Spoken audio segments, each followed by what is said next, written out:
일주일에 섹터 하나씩을 정복합니다. YG클럽 고정 댓글을 타고 오세요. 그러게요. 메모리 반도체 쪽도 좋아져야 사실 우리나라 수출도 개선이 되는 건데 네, 수출 데이터 같은 걸로 보면은 반도체 수출이 조금 올라오기는 합니다만 우리는 수출에 투자하는 게 아니라 주식에 투자하는 거다 보니까 그렇죠. 주가가 또 이걸 어느 정도 반영하고 있느냐를 또 봐야 하는 거고요. 그럼요. 그래서 더 어렵습니다. 참고로 삼성전자 지금 시가 배당률이 한 2% 남짓 아마 될 거예요. 그래서 삼성전자 좀 주주환원하잖아요. 군지 배당도 하고. 조금 하죠. 그리고 삼성물산도 자사주 소각한다고 얼마 발표를 했고 지금 이제 시장의 최대 화두가 기업 밸류업 프로그램. 지금 대통령실에서도 그렇고 금융위에서도 그렇고 맞습니다. 거래소에서도 그렇고 PBR 1배 기하 소명하라는 걸 시작한다라든지 여러 가지 좀 인센티브를 주려고 좀 준비를 하는 것들이 좀 있더라고요. 네, 좋은 겁니다. 지금 시장에도 좀 반영이 되고 있는 거죠. 네, 다 됐죠. 지난주에 많이 반영됐고 이번 주에 와서는 또 차익 실현 나오고 또 옥석 가리기까지는 조금 모아두면 좀 이렇게 버리고 이렇게 있는 것 같아요. 일단 이걸 보면 자동차 주식이죠. 자동차요? 네, 자동차. 현대차, 기아가 가장 많이 올라갔죠.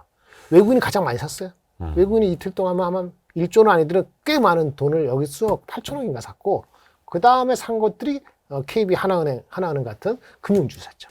그러니까 자동차 같은 그리고 나머지 지주 조금 샀고. 예, 현대기아차 같은 경우에는 워낙 저 PBR, 저 PER 주식이었는데 근데 외국인 시각에서 보면 저 회사들은 분명 주주 환원할 돈이 있어.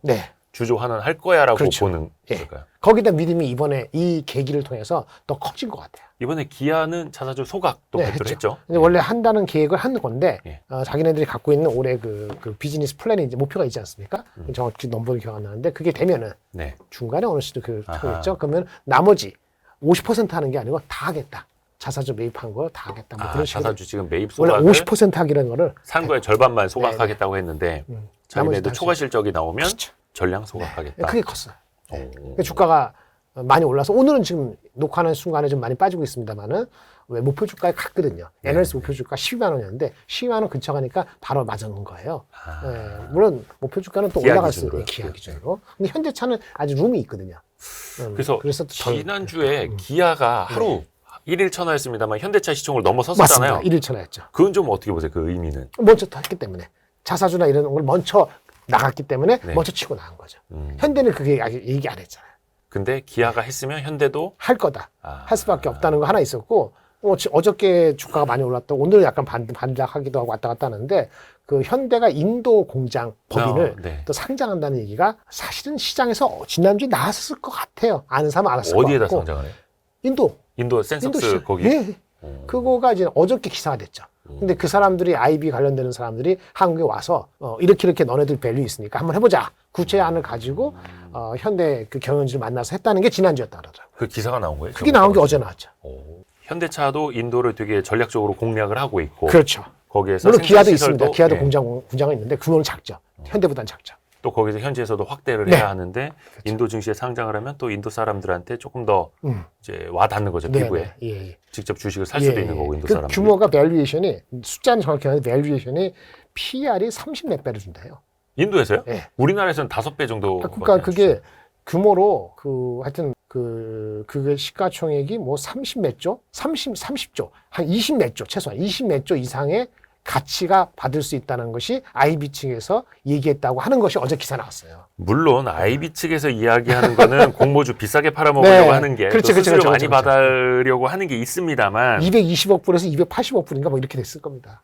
잠깐만요. 현대차 제가 지금 시가총액 49조거든요. 네, 그러니까요. 50조 정도라고 보는데 반이 자회사로 나올 수 있다. 본체가 50조인데 인도 법인만 상장을 했을 때 20몇 조 받을 수 있다. 물론 그거를 주식을 구주 매각을 할 거라 하더라고요. 구주 매각을 하면은 3조 5조가 들어온대요. 한 10몇 프로 20%를 구주 매각을 그 돈 해서 갖다 투자해야 되니까. 그돈 갖고 투자하든지 또 자사주를 하든지 뭐 하든지 하겠다는 거예요. 그러니까 이게 쿵짝쿵짝이 맞은 거죠. 제대로 되기만 하면. 그렇게 되면 기아도 할 수도 있어요. 기아도 인도 공장이 있거든요.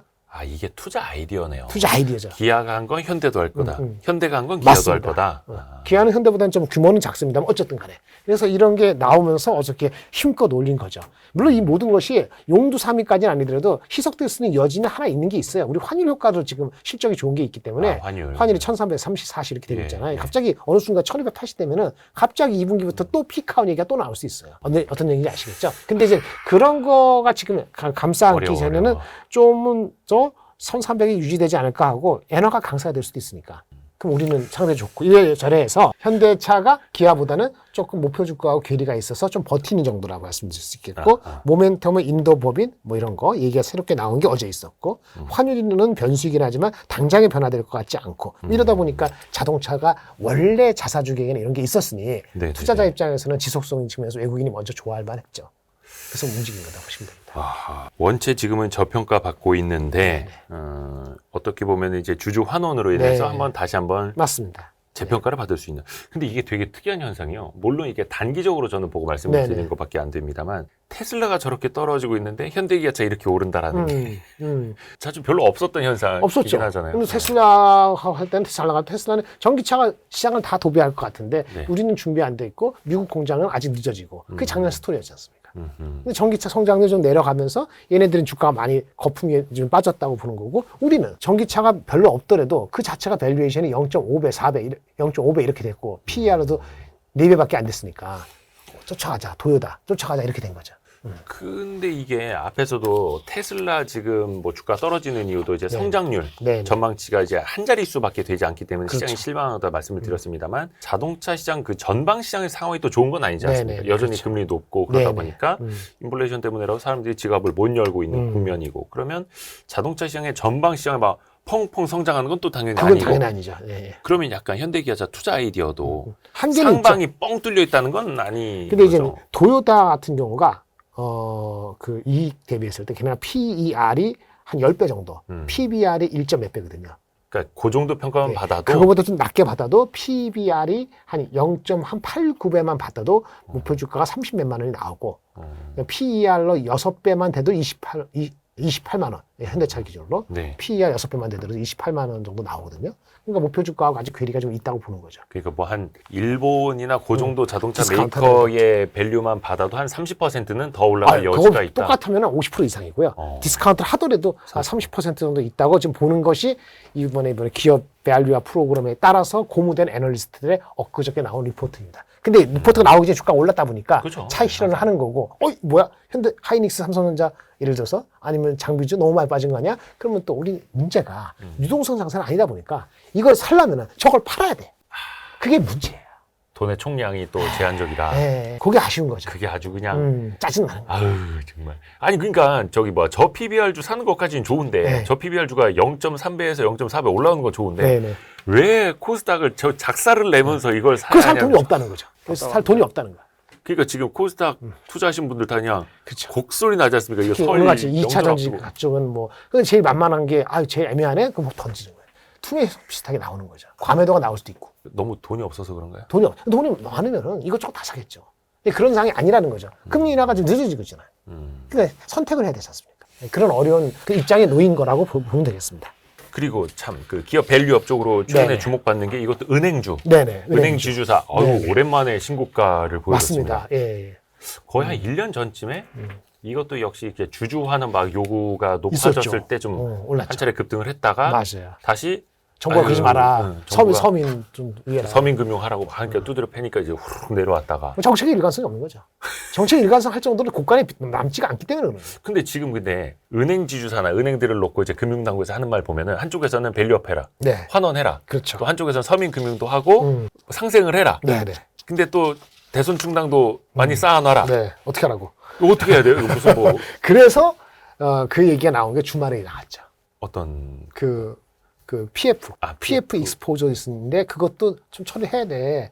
토지 가격을 낮춰갖고 팔아야 되지 않겠어? 라고 기사가 나왔고 또 동시에 이복현 금융위원장님께서 어떤 모 방송에 나와가지고 그 ELS 홍콩발 장사 많이 돈 받아먹고 니는 이러면 안 된다. 책임지는 뭘 해야 된다 이런 식으로 네네네네. 주문했다는 그 제가 방송 못 봤습니다. 그렇게 나왔단 말이에요. 그러니까 여전히 그러니까 어저께 은행에 많이 대한 빠진 회초리는 계속 휘두르고 있어요. 그러네. 그러니까 이게 그러면 의지가 있을 수 있을까? 뭐 이런 또 퀘스천이 어저께 든 거죠. 의지라면은 주주 환원. 예, 은행이 그렇게 네. 할 의지가 있을 수 있을까? 참 정부가 자꾸 이러는데 할 수 있을까 제대로? 근데 일단 KB도 그렇고 하나금융도 그렇고 하나은행은 했죠. 네. 소각시켰죠. 그리고 그래서 따라한 우리금융도 거죠. 이제 뭐 소각한다는 기사가 나왔는데 네. 그 조회 공시 참 들어갔던데 조혜공 저도 들어왔나요? 답변이 나왔는지 모르겠어요. 예, 하여튼간 예. 그런 이야기들이 네. 공이 네. 은행 지주사를 통해서 다 나오고는 있고 맞습니다. 사실 이제 네. 은행들이 저도 예전에 은행도 오래 출입을 해봤습니다. 예. 한쪽에서 하면은 또 이쪽에 다 따라합니다. 그래요? 서로 이제 신경 쓰거든요. 눈치 보고 막 경쟁하고 하다 보니까. 뭐 그렇게 믿으면은 지금 최근 한 지난주에 좀 오른 것이 한 10몇 % 올랐거든요. 네, 은행주에 네. 전반적으로. 은행이 10몇 %면 굉장한 거죠. 어우, 한 며칠 사이에. 어제 좀 빠졌더라도. 그러면 다시 살 수도 있죠. 근데 그게 컨시스턴트하다면, 지속적이라면. 지속해야 된다. 네. 물론 이제 은행도 앞에서 말씀드린 현대차와 마찬가지로 전방 시장 확 열려 있고 엄청난 성장 그건 시장은 아니다 보니. 근데 올라가도 지금 0.4배가 안 돼요. 그렇죠. PBR이. 워낙 싸니까. ROE가 한 8% 나온다는. 0.4니까 말이 안 돼요. 이게 항상 ROE 대비로 PBR도 봐야 되는 거죠. 그렇죠. 8%에서 0.4면 좀 낮죠. 한 0.6까지는 가죠. 그래서 목표 주가를 애널리스트들이 지난 주말에 올렸어요.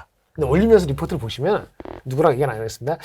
항상 뒤통수 치는 경우. 그러니까 은행 자체가 뒤통수 치기보다 여건이 뒤통수 치게 만드는 경우가 많아서 이것도 지속적일지 불확실성을 느끼면서 목표 주가 너무 높였더라고요. 어려워요. 그래서 약간 그러니까 자동차가 좀 편한 거죠. 긍정적으로 막 봤는데 주주 환원도 하고 서민한테 환원도 하란 말이야 또 이렇게 막 이러고. 그래서 오히려 자동차가 편안하다. 그렇게 생각할 수도 있다. 외국인 입장에서는. 외국인 입장에서는. 그런 생각을 갖게 됩니다. 이것도 주가를 보면서 저도 말씀드리는 건데 뭐 자동차도 올랐다 하지만 PBR이 0.6배 아직 안 되거든요. 그것도 싸다. 0.55인가? 0.57인가 그러니까 아직은 싸죠. ROE는 그때 현대차 같은 건 12% 나오는데 0.6이 안 되면 싸잖아요. 그러니까 ROE 그러니까 그 회사가 자기 자본 이익률이 얼마나 되는지 대비 순자산 가치 대비 주가를 얼마를 줘야 되는지 한 12% ROE를 보고 있는데 올해 PBR이 오늘 어떻게 되면 0.6이 안 된단 말이에요. 은행은 ROE가 한 8%예요. 좀 작죠? 0.4 정도 좀 안 돼요. 어느 거 사겠어요? 까리까리하죠? 그런 겁니다. 까리까리합니다.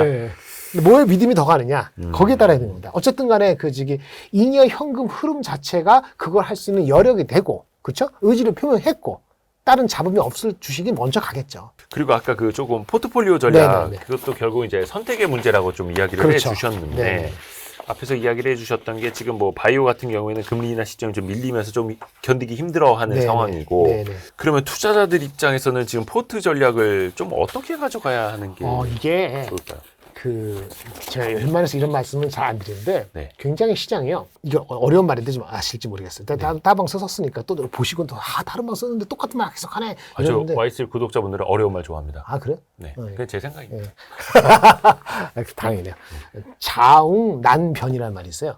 괜히 물어봤네요. 쉽지 않습니다. 자웅난변. 난변.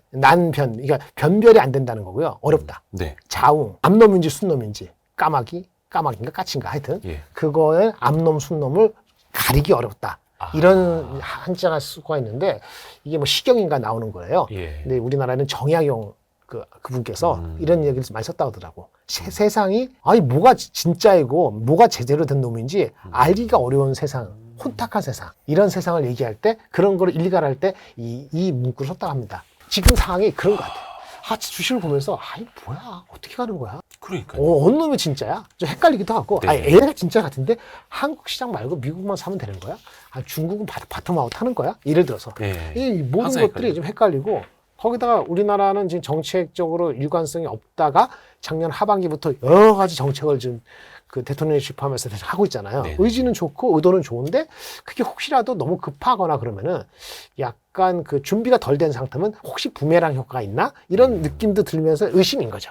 그래서 그러다 보니까 시장도 헷갈리고 대한민국도 헷갈리고 자웅난해. 무슨 말하냐면 이제 잘하는 게 아니고 이럴 때는 밸런스하게 믹스하는 수밖에 없습니다. 피해갈 수밖에 없어요. 어느 한쪽에 몰빵했다가는 하루 이틀 가다가 또 다른 거 맞고 골고루 갖고 믹스했다가 튈 때 변할 때 빨리 움직이는. 그러니까 한쪽으로 확 치우칠 게 아니라. 제가 작년 연말에 반도체가 무척 좋아서 좋다 얘기하니까 그러면 다 때려 박아요. 뭐 그런 말씀 하시는데 그 말씀 들었는데 아무리 반도체가 좋아도 예. 혼자 갈 수는 없다. 장이 한 대가 있으니까. 뭐 30%? 40%도 너무 많다. 네. 어느 특정 섹터에 이렇게 얘기하면 지금 마찬가지입니다. 기업 밸류업이 있고 그게 네. 반도체가 있고 네. 그 다음에 다른 뭐 실적 퀄리티 주식도 있고 네. 2차 전지 빼놓고 얘기할까요? 하여튼 뭐 이런 게 있잖아요. 그걸 골고루. 골고루. 네. 근데 자기 엣지가 있는 걸 조금 더 5% 10% 더 할 수 있어도 확 없애고 화장품 확 없애고 반도체 엊그저께 기업 밸류 간다고 기업 밸류 100% 하고 이것도 리스크거든요. 무슨 얘기 아시겠죠? 그렇죠. 그래서 이게 난세가 어려울 때는 이렇게 믹스가 밸런스 있게 가져가야 된다. 저희 할머니 돌아가신 할머니는 항상 일본 일제시대 살아갖고 네. 바란스 있는 생활을 해야 된다 그러는데 바란스라고 해요. 바란스. 이 식으로 이걸 하려는 게 아니고 가끔 부모님한테는 가끔 밸런스 비슷한 지금 이제 밸런스 믹스가 필요하다. 근데 밸런스 믹스 딱 해놓고 안 변하냐? 그게 아니에요. 네. 수시로 어떻게 변할지에 대해서 곤두세우고 신경 레이더를 곤두세우고 있어야 된다. 믹스 자체는 밸런스 있게. 그 현금을 가지고 있어야 돼요. 여전히 이게 2,600이라는 숫자가요. 2,500이라는 숫자가 2,577이죠. 네. 아이러니하고도 작년 1월 달에 제가 모 방송에 처음 나왔을 때 올해 네. 작년 네. 전망할 때 2,570이었거든요. 당시에. 네, 작년 1월 달에 네, 연초에. 네, 네. 지금 주가가 그 주가야. 날 됐는데 근데 얼마나 변화가 굉장히 심했어요. 그렇죠. 작년 시작해서 올해까지 해서 돈 못 번 게 정상이다. 근데 대부분 돈 잃었지. 왜? 한쪽으로 쏠렸으니까. 돈 번 사람 있죠. 소수죠. 많이 벌었죠. 네. 베팅을 할 정도의 지금 장이냐? 애매하다는 거야. 금리가 내려갈 텐데 내려가더라도 한국장이 먼저 캐리가 될지는 잘 모르겠습니다. 진짜 금리가 내려가잖아요. 네, 네. 그럼 많이 내려갔던 그 미국하고 중국하고 만약에 아삼육이 되면은 중국이 갑자기 올라갈 수도 있어요. 작년 연말에 제가 한 달 전에 두 달 전 무슨 얘기 듣는지 아세요? ABC라 그랬어요. ABC요. Anywhere but China. 중국 빼놓고 다 투자자. 그래서 이제 11월부터 그 얘기가 나오고 제 눈에 들은 게 12월 때인데 그게 나와서 산 것이 일본어, 인도. 네, 네. 일본어, 인도. 한국은 애매하니까 싸니까 파드당 샀는데 연초에 뭐 중국 한다고 해서 했다가 중국 못 믿고 이게 굉장히 민첩하게 왔다 갔다 하는 진짜 자웅난해 시대이기 때문에 믹스를 골고루 해서 누가 자꾸 물어보더라고요. 그래서 난 현금 30% 빼고요. 나머지 70% 가지고 이거 100을 가지고요. 미국에 30% 하고요. 인도 베트남에 20% 하고 한국도 20% 이렇게 하겠습니다. 30, 50, 20. 그럼 70이잖아요. 그 현금 30. 다시 20 한국 가지고 지배주죠. 한 30% 하고요. 반도체 한 20% 하고요. 나머지 거 어떻게 하겠어요? 이렇게 하니까, 복잡해요. 그러는데, 그게 세상이 그런 거예요. 그 심플하게 할 수 있는 장이 아니라.